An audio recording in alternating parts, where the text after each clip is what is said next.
भगवद्गीता ध्यानश्लोकाः। नमोऽस्तु ते व्यासविशालबुद्धे पुल्लारविन्दायत पत्रनेत्र येन त्वया भारततैलपूर्णः प्रज्वालितो ज्ञानमयप्रदीपः प्रपन्नपारिजाताय स्तोत्रवेत्रैकपाणये ज्ञानमुद्राय कृष्णाय गीतामृतदुहे नमः। सर्वोपनिषदो गावो दोक्ता गोपालनन्दनः पार्थो वर्तस्सुतिर्भोक्ता दुक्तं गीतामृतं महत्। वसुदेवसुतं देवं कंसचाणूरमर्दनं देवकी परमानन्दं कृष्णं वन्दे जगद्गुरुम्। அடுத்தது 20வது ஸ்லோகம். त्रैविद्यामां सोमपाः भूतपापा यज्ञैरिष्ट्वा स्वर्गतिं प्रार्थयन्ते ते पुण्यम् आसाद्य सुरेन्द्रलोकम् अश्नन्ति दिव्यान् दिवि देवभोगान्। त्रैविद्यामां सोमपाः भूतपापा यज्ञैः इष्ट्वा स्वर्गतिं प्रार्थयन्ते ते पुण्यमासाद्य सुरेन्द्रलोकम् अश्नन्ति दिव्यान् दिवि देवभोगान्। த்ரைவித்யாக என்ன? த்ரைவித்யான்றது 3 விதமான வேதங்கள். என்ன? ருக் யஜுஸ் சாமம். இந்த 3 விதமான 3 வேதங்களையும் கற்றவர்களும் அவர்கள் செய்யக்கூடிய யாகம் என்னது? யஜ்ஞைஹி, வேள்வி. அந்த வேள்வியில் என்ன பண்ணுறார்? மாம் இஷ்ட்வா யஜ்ஞை இஷ்ட்வா யஜ்ஞைஹி இஷ்ட்வா, அந்த வேள்விகளால் என்னை பூஜித்து பலனடைகிறார்கள். ஆனால் என்ன விதமான பலன் அப்படின்னா, எல்லா விதமான யாகங்களுக்கும் வேள்விகளுக்கும் என்ன மூலபூதம் யார்? ஸ்ரீமன் நாராயணன் அப்படின்றத மனசில் வச்சுட்டு அந்த மாதிரி மனசில் இருந்து அந்த பூஜையை செய்தால் அதில் என்ன இருக்கும்?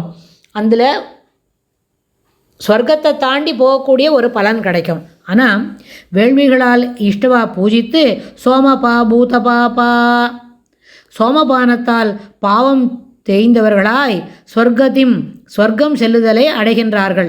ஆனால் இந்த மாதிரி 3 விதமான வேதம் இருக்க ருக்கஜு சாமம், அந்த வேதம் பயின்றவர்கள் என்ன பண்ணுறாங்க? வேதத்தை அடிப்படையாக கொண்டு வேள்விகளை செய்து அந்த வேள்விகளை என்ன பூஜித்து சோமபானத்தை அந்த வேள்வியில் சமர்ப்பித்து அதுலேருந்து என்ன பண்ணுறார்? பாவம் குறைந்தவர்களாய் பாவம் தேய்ந்தவர்களாய் சொர்க்கம் வேண்டும், சொர்க்கம் அடைவதற்காக பிரார்த்தனை செய்கிறார்கள். அதனால் என்ன பண்ணுறது? யஜ்ஞ பலன் நிச்சயமாக அவளுக்கு சொர்க்கம் கிடைக்கிறது. ஆனால் அதே அவர்களே புண்ணிய பலனாயுள்ள சுரேந்திர லோகத்தை அடைகிறார்கள். புண்ணிய பலன் சுரேந்திர லோகம் தேவேந்திர லோகம் கிடைக்கிறது. ஆனால் ஆசாத்திய அங்கு அடைந்து திவி அந்த வானுலகில் திவ்யான் பிரகாசிக்கின்ற தேவர்களுக்குரிய போகங்களையும் அனுபவிக்கிறார்கள். தேவபோகான் அஸ்னந்தி, திவி தேவபோகான் அஸ்னந்தி திவ்யான். திவ்யன அந்த வானுலகம் மேலுலகத்தில் சொர்க்கலோகத்தில் திவ்யான்னா பிரகாசிக்கின்ற இந்திரலோகத்தில் இந்திரனுக்கு என்ன விதமான வசதிகள்லாம் இருக்குமோ, அங்கே என்னெல்லாம் போக்கிய வஸ்துக்களை அனுபவிக்க முடியுமோ அது எல்லாவற்றையும் திவி தேவபோகான் தேவர்களுக்குடைய போகங்களை அஸ்னந்தி அனுபவிக்கிறார்கள். என்ன இவ்வளோ விஷயம் அவங்க பண்ணியிருக்கு அப்படின்னு. ஆனால் இந்த மாதிரி வேதம் கற்று வேதத்தினால் கிடைக்கக்கூடிய அந்த அடிப்படையில் யஜ்ஞம் அதாவது வேள்விகளை செய்து சொர்க்கம் அடையணும் அப்படின்னு வேள்வியை செய்கிறான். அது ஒரு பலன். ஆனால் அந்த மாதிரி வேள்வியை செய்யும்பொழுது இது சொர்க்கபோகத்தை பின் அளிப்பது. இப்போ வேள்வியை செய்கிறோம், யஜ்ஞத்தை இந்த 3 விதமான வேதங்களின் அடிப்படையில் யஜ்ஞங்களை செய்கிறோம். அதற்கு பின் அது என்ன பண்ணும்? இந்த தேகவசான காலத்துக்கு அப்புறம் சொர்க்கத்தை அளிப்பது. ஆனால் அதர்வ வித்தை இங்கேயே விரைவில் பலனளிப்பது. அதர்வ வித்தையால் புத்திர காமேஷ்டி செய்து தசரதர் புத்திரர்களை பெற்றார். பூலோகத்தில் கீர்த்தி உள்ள வரைதான் சொர்க்கவாசம். பூலோகத்தில் கீர்த்தி குறைஞ்சிடுத்து, நம்மளை பற்றி இங்கே யாருக்கும் தெரியல அப்படின்னு சொன்னால் அப்புறம் அந்த சொர்க்கத்துலேருந்து திருப்பி கீழே வரணும்.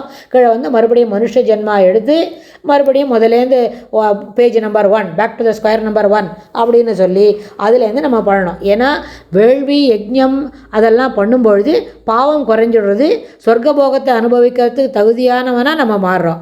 அப்போது 2 ஸ்லோகத்துக்கு முன்னாடி சொன்னோம், நரகத்துக்கு போனால் கூட அந்த ஜீவனுக்கு அந்தர்யாமி யார்? ஸ்ரீமன் நாராயணன் தான். அதுபோல் சொர்க்கத்துக்கு யஜ்ஞம் அதுபோல் வேள்வியின் எப்படி பண்ணுறோம், யஜ்ஞம் வேள்வின்னா ரெண்டும் ஒன்று தானே. அப்படி பண்ணும்போது வேதங்களின் அடிப்படையில் யஜ்ஞங்களை செய்து சொர்க்கத்தை பிரார்த்திக்கிறோம். அங்கே பிரார்த்தனை பண்ணால் இந்திரலோகத்துக்கு போய் அதுபோல் தேவர்கள் அனுபவிக்கக்கூடிய போக்கியங்களை அனுபவிக்கிறார்கள் அஷ்னந்தி அப்படின்னு சொல்கிறார். அப்படின்னா சொர்க்கலோகத்தில் இருக்கும்பொழுது அங்கே இருக்கிற ஜீவனுக்கும் அந்தர்யாமி ஸ்ரீமன் நாராயணன் தான். ஆனால் ஒரு நேரம் கூட அந்த என்ன பண்ணுற வேதம் கற்றவர்கள் அந்த உள்ளுக்குள்ளே இருக்கிற அந்தர்யாமி தான் இவை எல்லாவற்றுக்கும் காரணம் அப்படின்னு சொன்னால் பிரயாசை பண்ணுறோம். இந்த மாதிரி ஒரு யஜ்ஞம் பண்ணுறதுக்கு ஒரு நிறைய முயற்சி செய்யணும் இல்லையா. சாமகிரி எல்லாம் சேர்த்துக்கணும், இதெல்லாம் வாங்கி முழுசாக பண்ணி தவறு இல்லாமல் பிசகு இல்லாமல் செய்து முடித்து சொர்க்கத்தை அடையிறதுக்கு எவ்வளோ பிரயாசப்படணுமோ அதே அளவு பிரயாசம் தான் முக்தி பண்ணுறதுக்கும். அப்போ சரணாகதின்னு சொல்லி முக்தி அடையிறதுக்கு அந்த பிரயாசத்தை செய்தால் என்ன பண்ணணும், சொர்க்கலோகத்துக்கு போனால் கீர்த்தி பூலோகத்தில் கீர்த்தி உள்ள வரைக்கும் தான் சொர்க்கலோகத்தில் இருக்க முடியும். அது ஒரு பாயிண்ட்டு. அப்புறம் ரெண்டாவது விஷயம் என்ன, இந்த சொர்க்கலோகத்தில் அனுபவிக்கக்கூடிய இந்த புண்ணியம் பண்ணியிருக்கோமே, பாவம் தேய்ந்து புண்ணியம் கிடைக்கிறதே இந்த யஜ்ஞம் பண்ணால் அந்த புண்ணியத்தோட பலன் குறைஞ்ச பிறகும் இந்த லோகத்தில் என்ன பண்ணணும், நம்ம பூலோகத்துக்கு வந்து தான் ஆகணும். அதனால் அந்த விதமான தேவர்களுக்குரிய தேவபோகங்களை அனுபவித்து மீண்டும் பூலோகத்துக்கே வந்து அடைகிறார்கள். எல்லா கர்மங்களும் பகவானுடைய பூஜையாக கொள்ளப்படாமல் வேறு வேறு ஆசைகளுடன் அனுஷ்டிக்கப்பட்டால் அற்பமான அழிவுள்ள பலன் எய்தப்படுதல் அதுதான் முக்கியம். எல்லாவற்றும் என்ன பண்ணான், அந்தர்யாமி பகவான் தான், எல்லாவற்றும் செய்து கொடுப்பவன் அவனே, செய்ய வைப்பவனும் அவனே அப்படின்ற அந்த விஷயத்தை நல்லபடியாக நம்ம மனசில் வாங்கிண்டா என்ன பண்ணணும், பகவானுடைய பூஜையாகத்தான் எல்லா செய்திகளையும் எல்லா செயல்களையும் எல்லா கர்மங்களையும் செய்ய வேண்டும் என்பது இனி வரப்போகும் ஸ்லோகங்களில் உறுதியாக கூடப்பட இருக்கின்றது. இன்னும் விரிவாக வரப்போகிற ஸ்லோகங்களில் கண்டு அனுபவிக்கலாம். ஸ்ரீ கிருஷ்ணாய துப்யம் நமஹ.